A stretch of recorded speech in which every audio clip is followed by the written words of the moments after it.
if this card is in your hand or graveyard while you have a Magician card in your Pendulum Zone. Guess where you should be playing this? You can special summon this card, but banish it when it leaves the field. Aww. You can only use this effective Tuning Magician once per turn. They nailed that shit. It's fucking adorable. If this card is normal or special summon, your opponent gains 400 life, and if they do, you take 400 damage. I don't know why this adorable bitch deals you damage while giving your opponent life, but it is a level 1 tuner that can revive itself once.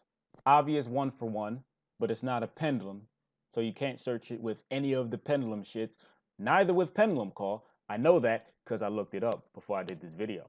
Research! Enlightenment Paladin.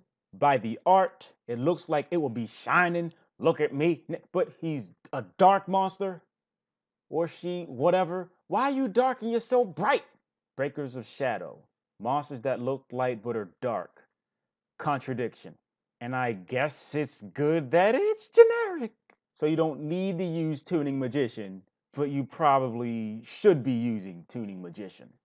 If this card is synchro summon using a Magician Pendulum Monsters as a synchro material, you could target one spell card in your graveyard, add it to your hand. You can only use this effect of the Enlightenment Paladin that should be a light, but it's a dark monster once per turn.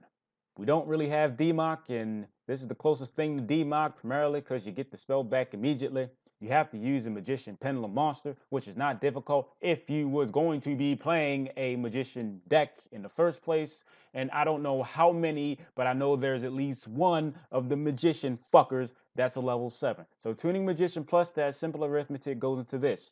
Are you going to be playing other spells to make this effect not so shit? Now, I don't know if things are going to change. Pendulum Call, Wavering Eyes. Well, you can get back Harpy's Feather Dust and OCG. All right, that's good enough. No, seriously, that's good enough. When this card destroys an opponent's monster by battle and sends it to the graveyard, you can inflict damage to your opponent equal to that monster's original attack. This motherfucker here is 2,500. Are you meaning to tell me they made this a dark monster, not a light monster? So it would have a harder time killing an opponent's monster. Good luck with a monster hitting the graveyard, but they made it a dark, not a light, because Honors could boost this and make it easier to kill stuff. I would like to think that Konami's not that petty. I don't put anything past anybody. I see this as a one of, if that, in the Magician deck, if that still is a thing.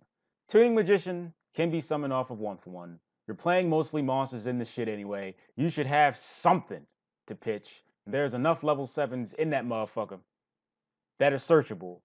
And you're gonna probably Pendulum summon one of them level 7s. You'd be like, Tuna Magician, down a synchro, get the thing, whatever shit. This seems fair. I don't think it's like broken or nothing. I don't even think it's overpowered. Mainly because they have imposed enough restrictions on it for it to not be overpowered. But it is a decent card. Fortunately, in the Magician deck, you don't have a whole lot of good spells to get back in the first place.